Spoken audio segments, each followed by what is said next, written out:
Hello, and welcome to the first edition of WCW 2003 here on TEW 2020.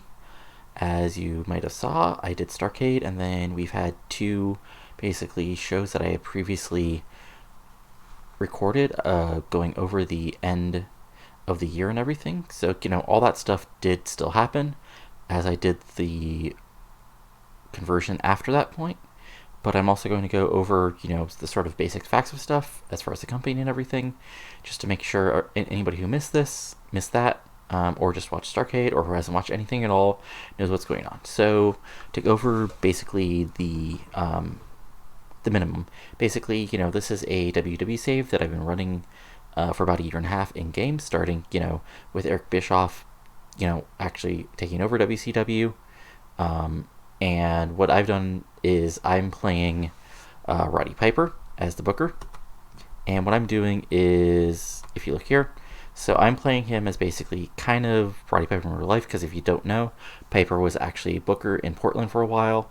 So basically, he's not that great in negotiating. He's pretty good at motivating and leadership.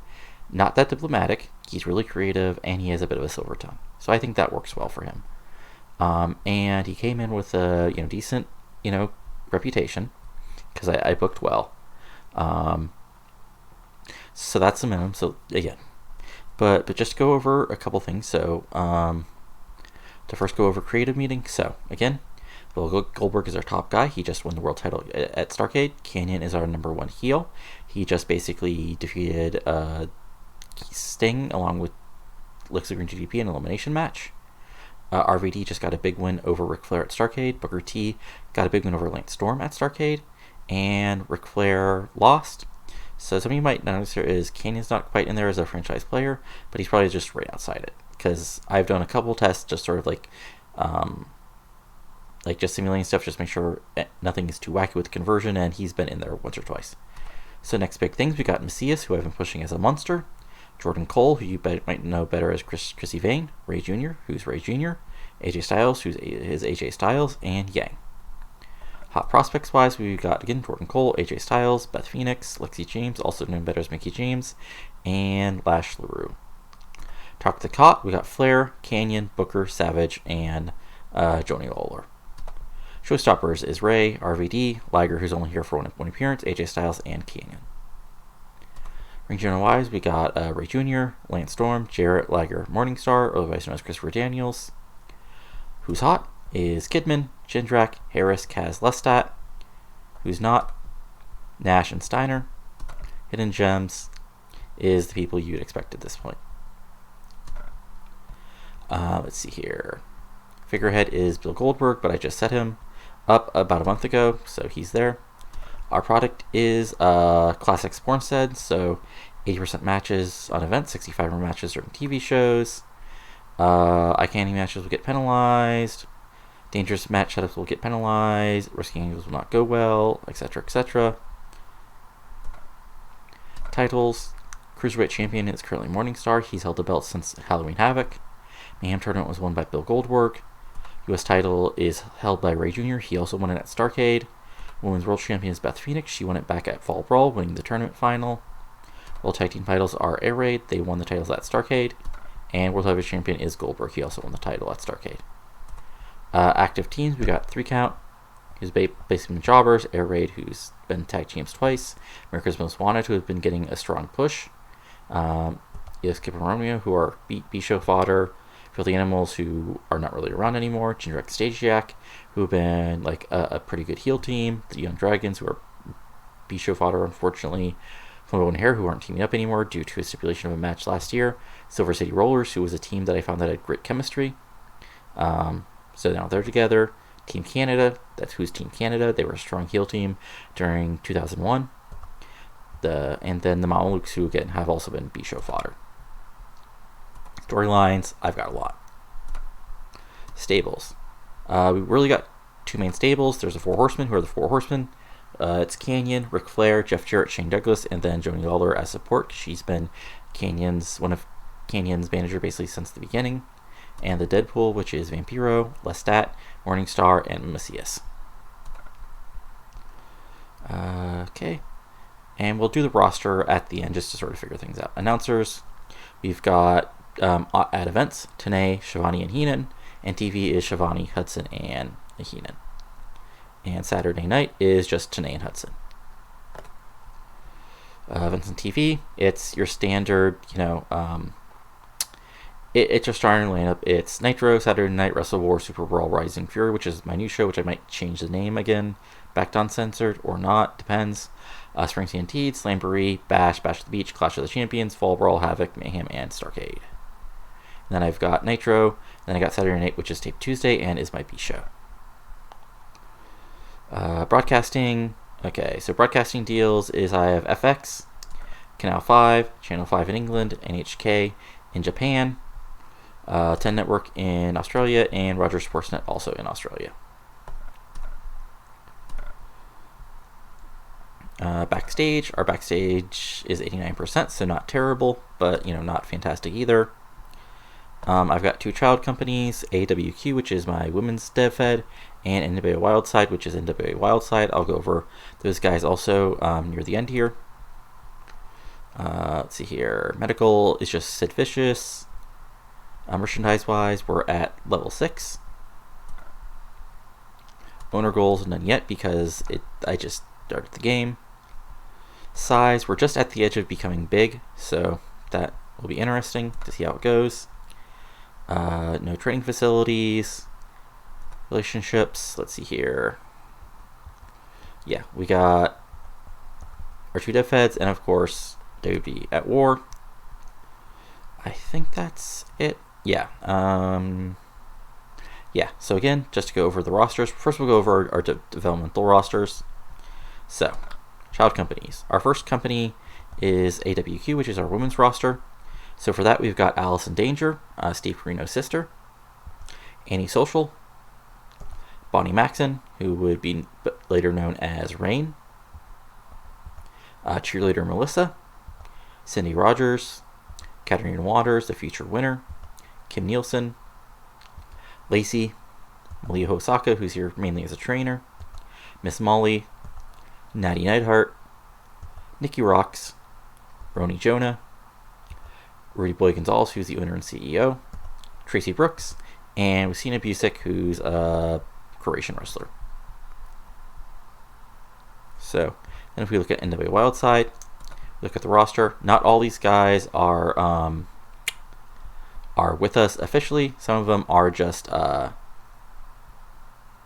what's we're looking for here? Yeah, not all of them are actually contracted us.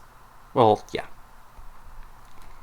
So we got Adam Jacobs, who's just a Wildside guy. Adam Ortiz, who is one of the people who got created before I shut off Generated Workers, but I kept them around just because they're not really that good. So, but I just keep them around. Andrew Big is another person who that happened to. They actually might have some talent, so I might bring them in as a real person. It just depends. Bill Burns is the owner and booker. Cassie O'Reilly is with Wildside on their own. Chance Profit is one of the guys who I did sign up on developmental. He's still kind of meh. He's getting there though, so he might eventually come up as a part of the cruiser division. Chris Rambola, he's a guy who you might remember from mid-2000s WWE developmental. He's a guy. He has a good look, but that's about all. Dagan Briggs, Dan Wilson, David Young. Drew Onyx is another guy who I picked up on a developmental deal. He's a big guy. He's a solid brawler. He has some good menace, so he might eventually come in under some sort of bully / bodyguard / kind of gimmick. Homicide is Homicide. He's not actually under a developmental deal yet, but he's just working into a Wildside, so I figure why not. Jack Evans is here on a developmental contract, and he's doing Jack Evans things. Jamie Tucker's a ref. Jason Cross is with them. Let's see here. Jimmy Rave is here, but again, he's not working under us. He's just working for Wildside. Joey Ryan is here for developmental. He had good stats, so I figured I'd bring him in, and at least this way, maybe he can become an actual decent wrestler as opposed to just a guy obsessed with dicks. Okay. Johnny Devine, who you might know as a future member of Team Canada and TNA. He's a solid cruiserweight guy, so I figured I'd let him in, let him develop, and see what happens. Let's see here. Keith Walker. He's a guy who might have a possible future, at least as an undercard guy. So I figured just bring him in under developmental. Because one of my goals was basically not bring all the typical guys you'd see under developmental, which is why you're not seeing your John Cena's, your CM Punks, your guys like that. One guy I did do under that is Ken Anderson, but he's like nowhere close to ready. Kenzo Suzuki, just because I find it was interesting he was available, and he has some star quality, so maybe I can build him up to something more eventually. Killswitch is an attack team with Ratchild. They're like your painted up faces guy, so they might be somebody who can be something eventually. Mi Smooth is your former Ice Train, who's just down here to basically going under the rest of his contract. Marcus Milotic is another guy who got generated by the game, but has some decent stats, so he might show up in real life. I found a random picture online of a good-looking guy to use for him, so there you go. Monty Brown is Monty Brown.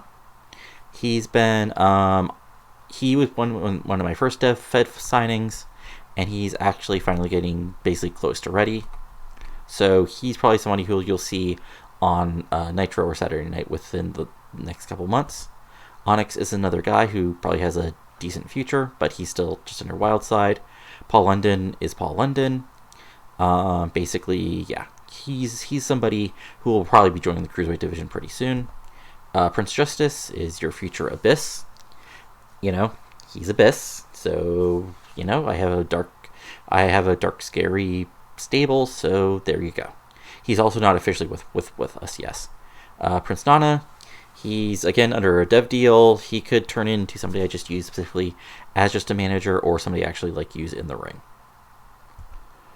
Let's see here. Ray Gordy, I just used because I thought he kind of got screwed over in real life, so I figured, he's Terry Gordy's son. Why not try him? Oops, that's his popularity and everything. Then there's Ray LePan, the future Adam Rose. Again, just let him develop and see what happens. Ricky Steamboat's down here as a developmental trainer. Ballards, again, I just brought him just to see how they would work out. So far, they're still kind of meh. Sterling James Keenan, again, the future Corey Graves, just see what happens with him. Let's see here. Tank Tolan, just because. Again, Teddy Hart, just to see if he becomes not a crazy person.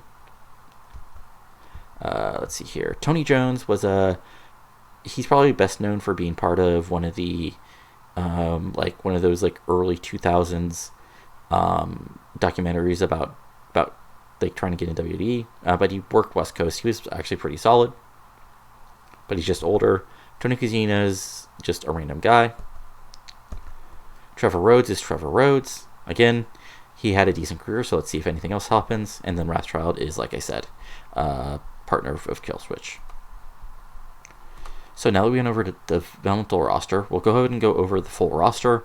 And then what will happen is after I go over the full roster, the next thing you'll see will be Nitro. So again, Air Paris and AJ Styles are my current tag team champions, and they've been a strong babyface team. Alex Wright, I've been keeping around. He's now he's basically switched to old school cocky youth Alex Wright, and he's currently managed by Tori Wilson. Amber O'Neal, I brought in as part of the women's division. She's doing a great arrogant heel gimmick. Angel Fox is the future Angelina Love, and she's basically being brought in off the developmental. Beth Phoenix is the current women's world champion. She's Beth Phoenix. Big Vito is, of course, member of the Mamelukes. Like I said, mainly Bischoff fodder. Bill Goldberg is Bill freaking Goldberg. He's our world champion and our top guy. Billy Kidman has been something of a project for me as I've turned him heel. If you which you might have saw if you watched Starrcade, and then I've been doing a strong push as a heel with Christy Misty as his manager. Blitzkrieg is around, even though not in real life. He retired by now, and he's just a flippy floppy guy. Booker T's, he had a world title run, and he's one of my top baby faces.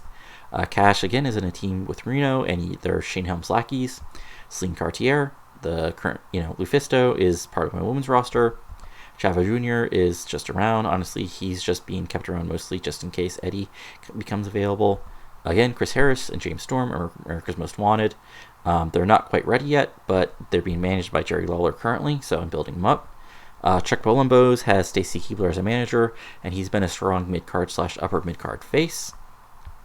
Don Marie is Ginger and Stagey X manager. DDP is DDP. He's still pretty solid in the ring, so unlike other older guys, he'll probably be actually still pushed a bit. Disco's just around to be around.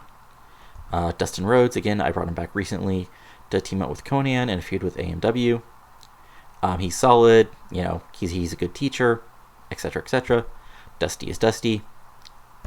Edith Skipper's in a tag match, in a tag team with Kid Romeo on the lower card. Emi Sakura was one of the few female women's wrestler I could bring in to actually work in the U.S. at the time when I created my women's division. I don't know how much longer she'll be around since I have other women starting to get ready, but who knows? She might hang around because she's really good in the ring. Eric Bischoff is Bischoff. He's officially a heel, but he's been playing more of his neutral gimmick from when he just wanted ratings during Raw, when he was Raw's GM. Ernest Miller is been continually, he's now the official Saturday Night Commissioner, playing off his real life friendship with Ernest Miller. Evan Courageous is an undercard jobber. Fit Finley has been pushed as a mid-card babyface for the most part. He had a tag team with Jason Jett, which worked pretty well, but now he's back in the mid-card. Gail Kim has been working as a heel, probably the top women's heel so far in the division. Gene's around. Gigantes, also known as The Wall. He's gotten pretty over, just being just killing people, but also he's caused some backstage problems. Great Suzuki's here for one more match after appearing at Starrcade. James Storm's, like I said, members of America Most Wanted. Jamie Noble, he's around. I might move him full-time into the Cruiserweight division along with Yang eventually. Jason Jett is, again, not quite a success story, but he's somebody who's I've oddly strongly pushed. He was in a U.S. title feud during the summer. He was in tagging with Fitling. He's been sort of a weird guy I've pushed pretty strong. Jeff Jarrett, again, was long-term tag champs with Shane Douglas for most of the back half of the year. And he's probably in his correct position right now as an upper mid-card heel. Jeremy Barash is around. He is Jerry Lawler. I signed him a while ago when he was available. First, he was the original manager for Macias, and then after I moved Macias over to Deadpool, I pushed him off screen for a bit, and now he's come back as managers of America's Most Wanted. Joni Lawler is another success story. She was Canyon's second, and she's become really a huge over heel along with Canyon. Johnny Ace is Johnny Ace. Johnny Swinger, again, undercard jobber. Johnny the Bull. But he's become a protege of Ric Flair, I think it is, right? Hold on. Yeah, I believe that's right. I don't want to go in and check it, but I think that's right. So that's why he's around and might get pushed. Jordan Cole is the future Chrissy Vance, so she has decent star quality and high sex appeal, so that's why she's being kept around. Again, Liger's here for one shot. Canyon has been my biggest success story. 90s popularity, former world champion, basically the top guy in the Horsemen now that Ric Flair's, getting older. And yeah, pretty much my secondary top heel behind Vampiro. Kaz was originally part of the Young Dragons, turned heel, now has a submission machine gimmick, and is been a solid mid-card heel. Kevin Nash, he's around because he still has a contract for another 6 months, and then that's probably it. He recently jobbed to Shane Helms at Starrcade. Kid Romeo, again, part of the team with Elix Skipper. Conan has been just doing random mid-card babyface stuff, but recently teamed up with Dustin Rhodes to face America's Most Wanted. Lance Storm was part of a long-term team with Mike Awesome and Team Canada, and then got in a feud with Booker near the end of this year over who's best in the world. So he's a solid mid-card heel. Lasher LaRue is Lasher LaRue. Lestat is, of course, the former Gangrel, and I just brought him in because basically the Deadpool needed a guy who could take pinfalls. I mean, if I'm being perfectly honest. Lex Luger's Luger, he's, like, if you notice, his skills are getting real bad, so I don't know how much longer he'll be around. I mean, he'll probably be around forever just because he's Sting's best friend. Lexi James is the former Mickey James. Macho Man's Macho Man. Mark Jindrak, like I said, has a team with John Stasiak. They've been, like, floating around as, you know, they were basically the number 2 heel team below Jarrett and Douglas, but remains to be seen if that'll continue with the rise of AMW. Messias is, of course, the future Jewish Messias in TNA. He had other gimmicks, but basically he's been, like, the pure monster who I've been building as, like, a super monster heel, just killing everybody, and now he's, like, super over, considering.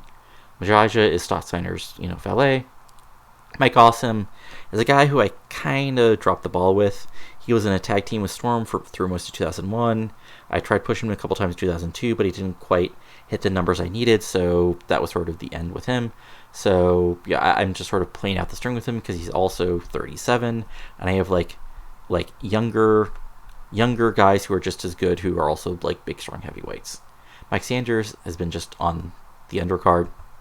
Mike Tenay is Tenay. Miss Jones has been Ernest Miller's manager and also been, like, you know, his assistant on Saturday night. Morningstar is Christopher Daniels.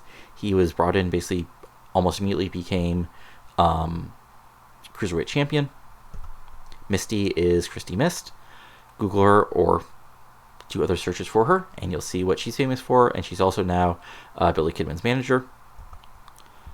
Norman Smiley, again, undercard guy. Reno, Cash's partner. Ray Jr., again, he recently won the U.S. title. He's not quite as over as I want him to be, but I think this year will be the year that, like, he becomes, like, sort of the upper mid-card guy. I've been treating him for most of the save, and hopefully becomes, like, an upper card guy. Ric Flair is Ric Flair.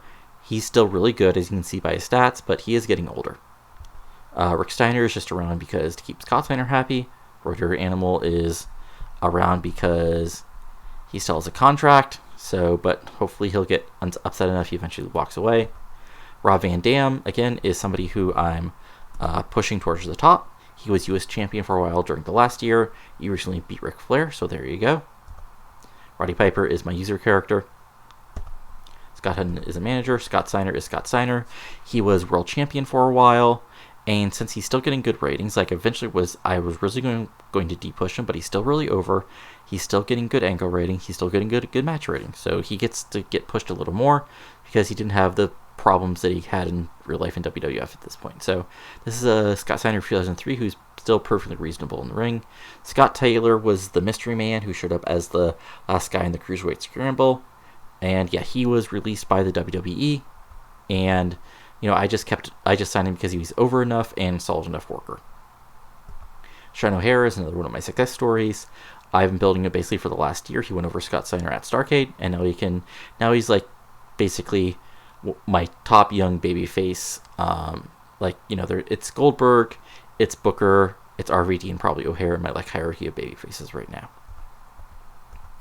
Shane Douglas, again, Jeff Jarrett's partner, member of the Horsemen, which is kind of darkly hilarious, and a perfectly solid upper mid-card guy for his age and level.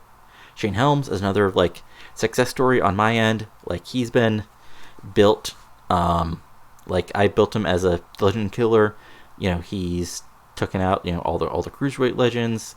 He's defeated Kevin Nash at Starrcade, and now, after that, he's, you know, declared himself the new icon and the new showstopper, and somebody who can break some hearts. So there you go. Shannon Moore, number 3 count. He's a guy. Sean Stasiak went over things with Jeff Jarrett. Sid, he's injured, but I'm keeping him, like, because it's WCW, they would keep him around. Stacy Hebler is Chuck Palumbo's manager. Really hot. That's about it. Stevie Ray's around because Booker's around. Sting, again, Sting's gone for at least a month because he just lost the elimination match versus Deadpool, but who knows what will happen when he comes back. Taka's, again, here for one date. Terry Taylor is a backstage guy. Tony Schiavone's Tony Schiavone. Tori Wilson manages Alex Wright. because she's no longer with Kidman. Ultimate Dragon's here for one night. And Vampiros, leader of the Deadpool, as you saw, my probably top heel, and a guy who's basically been pushed to the moon. He just, like, you know, and even though he's, like, not the greatest guy backstage, he's, you know, does good promos, gets over, does good character work, and is a guy who'll be, like, probably still really pushed well. And Yang's Yang, and Tajiri's around just as a mid-card babyface doing cruiserweight and other stuff. So, that's a roster. That's everybody. That's where we are. So, in a second here, what you'll see is the first Nitro that I've booked. So, I'll see you then.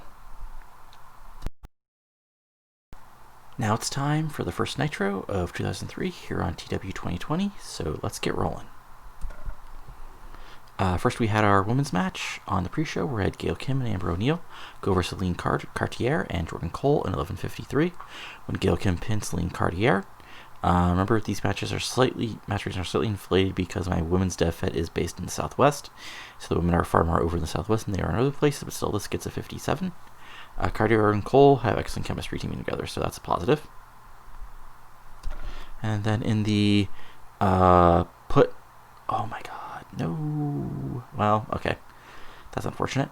In another pre-show 6-man match to get some people on the show who aren't wrestling tonight, Awesome, Cash, and Kevin go over Wright, Finley, and Taylor.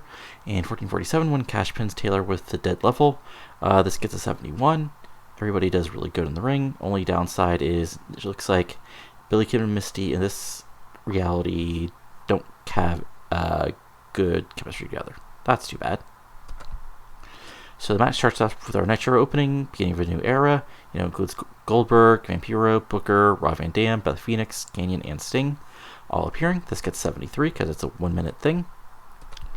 And then in our basically, you know, give the people who appeared on the Cruiserweight 6-Way a quick goodbye match before they go back to Japan. Jushin Liger and Ultimate Dragon defeated Taka Michioku and Great Suzuki in 10:06 when Liger pinned Suzuki with Liger Bomb. This got a 54. Only down thing was that Liger and Dragon had no chemistry as partners, which is, you know, unfortunate and just a bad roll. And then afterwards, everyone just bowed real quick. Again, quick 1-minute angle. You know, 47. Nothing bad about it. Then we go backstage, where we have an air raid promo, you know, basically thanking the fans for all their support over the past couple months as I've tried to get back up to the top, you know, and that they're happy now that, you know, they finally finished things with Jeff Jarrett and Shane Douglas winning 2 out of 3 falls, and now, you know, they're ready to defend the World Tag Team titles against any and all comers. So that means the Silver State Rollers interrupt. You know, they basically say, well, Cash says, because Reno just is a glowering bodyguard, that, you know, you act like you're all, you know, big stars because you got a couple wins, but just remember, you know, we won a match at Starrcade last night too. As far as we're considered, we're the number 1 contenders to the tag titles, and we're coming for huge punks.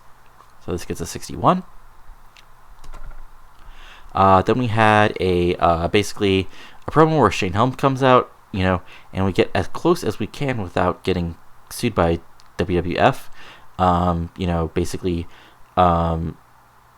VTR showing him, you know, as the new icon, the new showstopper, and somebody who breaks hearts, and that's basically how his promo, you know, is about. You know, I just super kicked Kevin Nash, you know, back to Detroit. Sting is gone, and, you know, Goldberg, he's another supposed legend, and, you know, I'm the next icon of professional wrestling. I'm the new man. I'm the new showstopper. I carry things around here no matter what anybody else says. And, you know, as your superstar of professional wrestling, maybe Bill Goldberg might look better without a title around his waist. So like just 74, pretty solid promo. A little worse than he was doing in 2016, but still really good. Then we have Jesus. This is a really good match. In a great match that had great wrestling and good heat, Rey Mysterio Jr. defeated Kaz in 10:29. By pinfall, the Supreme Court Hurricanrana. Rey Mysterio Jr. defending the U.S. title. This got an 80 because Rey Jr. is real good and Kaz is good as well. And then Rey Jr. celebrating, 2-minute angle, got a 69. So there we go. Then we go Basically, after commercial, we go back to Eric Bischoff in his office, and he says, there's lots of questions about who will be the next man, who will be the first person who faces off Bill Goldberg for the world title. Well, Bill might have his own ideas about what should happen, but since this is WCW, this is a new year, I have some new ideas. So at WrestleWar, in 3 weeks on pay-per-view, we will have a 4-way cage heat match, and next week there will be qualifiers to determine. Now, the qualifiers won't be announced until that night, but just to give you some clues, one qualifier will be a rematch from Starrcade, one match will bring back an old feud from somewhere else, and one match will be between 2 of the up-and-coming stars in World Championship Wrestling. So, see you around for now, and enjoy the rest of Nitro. This gets an 86, because Bischoff is really good on the mic, and yeah, there you go. Then we have a match, our storytelling match, where we have Rob Van Dam going over Sean Stasiak in 546 by pinfall with 5-star frog splash. This gets a 62, perfectly solid short match to put RVD over. Unfortunately, Don Marie and Stasiak don't have any chemistry. Jesus, looks like over the holidays, people lost their chemistry. Yep, I know. On. And then RVD cut a quick promo. In-ring promo, going, I'm RVD. And, after an awesome year, ending defeating Ric Flair at Starrcade, I'm looking towards the future. And, I've been U.S. champion. I fought hard in tag matches. But, there's one more thing that there's just one thing I haven't quite done here in WCW, and you all know what it is. And, what's could look better than RVD as WCW World Champion? 83. Good promo, setting things up. And then we have basically a Babyface's backstage promo, where we've got Booker T, Chuck Palumbo, and Sean O'Haire, who are in 6-man action in our main event tonight. Palumbo and O'Haire, talk about how, they used to be tag partners, and now they're back together for one night in a big 6-man match after they were both successful at Starrcade. Booker's like, I proved, that I'm just not a five-time world champion, but also one of the best wrestlers in the world. And tonight we're just going to prove that again against some punks who will get in our way. 83. Really solid. Then we come back from commercial, where basically the Deadpool come out, and we have Lestat, we have Macias looking scary, we have Morningstar also looking there. So basically we have Vampiro cutting a promo, talking about how last night was the end of Sting in World Championship Wrestling once and for all, and now he's moving on because the Graveyard need more souls to feed. And before we can get too much farther, Luger and DDP come out and say, yeah, Sting may not be around, but we're still here, we're still standing, and, we're not done with you yet. And then there's a stare down, and that's it for now. Gets an 83, really solid promo. And then we have, let's see here, yeah.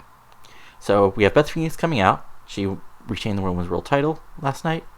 And, she's like, last night I competed in the first true Women's World title match at Starrcade.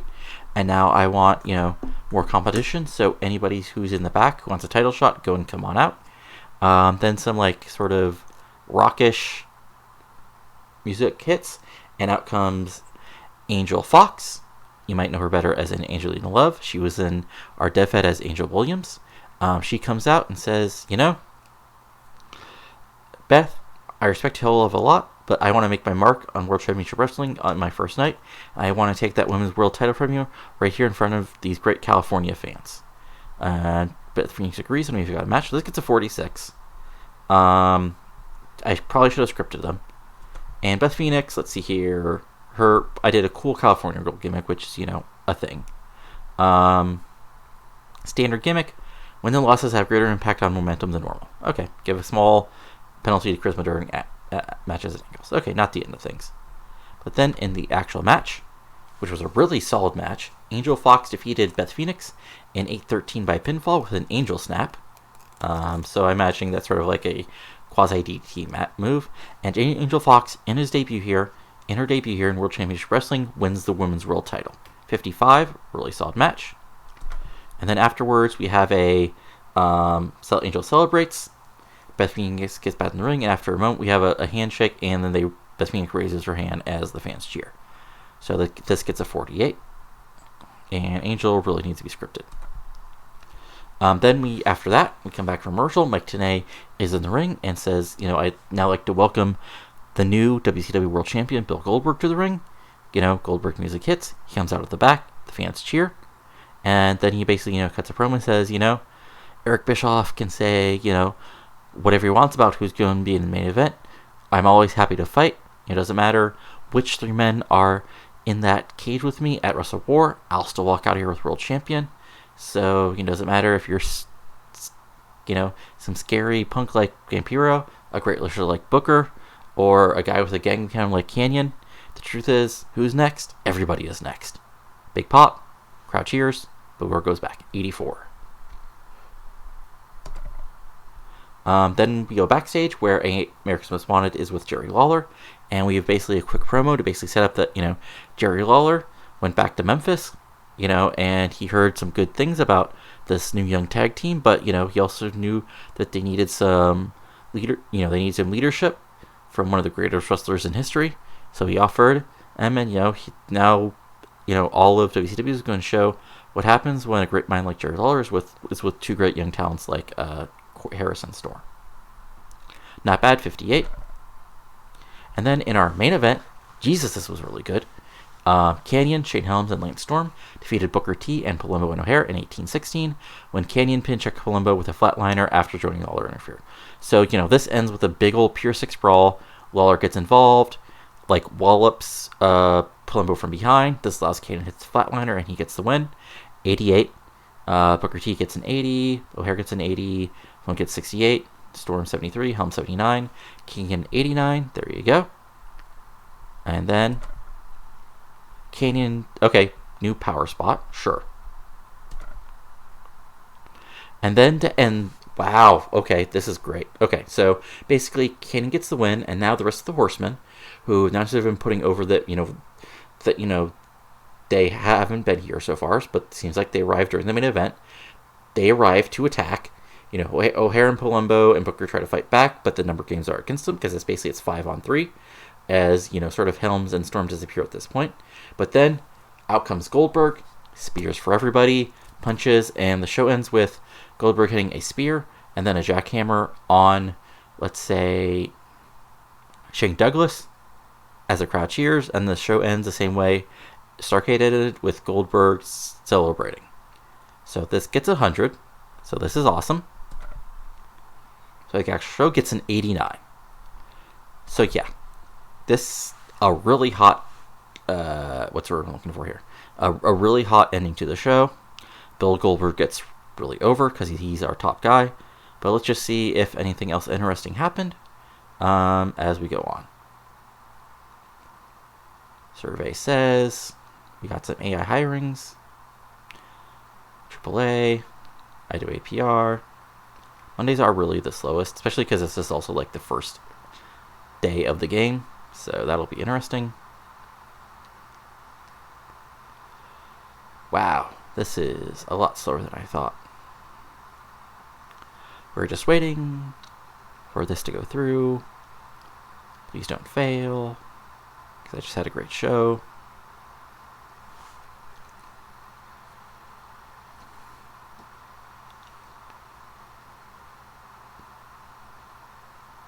Come on. Wow, okay. Okay, so, yeah, that was, honestly, I've done a couple test runs just to make sure, I remember how to book with TW20 and this roster and the conversion. That was, honestly, the best show I've had so far. I am totally shocked it did that well. The other shows were still good, but, yeah. But, yeah, let's just go ahead, go over a couple things. So, let's see here. Nothing too interesting here. Yeah, okay. So we got... Okay, so I'll check out the goals, and then that'll be the thing I end with. So, Raw. Raw got an 86. Main event was Austin and Angle defeating DX. In case anybody hasn't been here, Austin and Angle are both heels. DX are baby faces. Undertaker going over Skull. Matt Hardy and Jake Roberts defeating Tea Time with his Rolling Ring Steven Richards. Yeah, okay. And then, yeah, let's just look at our goals just to see what we're looking at. Winner goals. Canyon must be kept popular. Okay. Financial balance. So we have to handle not losing $15 million. I think we can do that. DDP must be kept popular. No brawlers. Okay. And no technician flyers. Okay, that's weird, but okay. So yeah, that's it for now. Again, if we go back to the main news here. So Raw did a 2.11, and we did a 1.71. So not bad at all. But yeah. So again, this is actually a really good beginning considering everything. But yeah, that's all for now. So if you enjoyed all this, go ahead and give it a like. Comment below if you enjoyed and didn't enjoy, and subscribe to the channel if you want more fun TEW 2020 content. That's all for now, so talk to you later, and adios.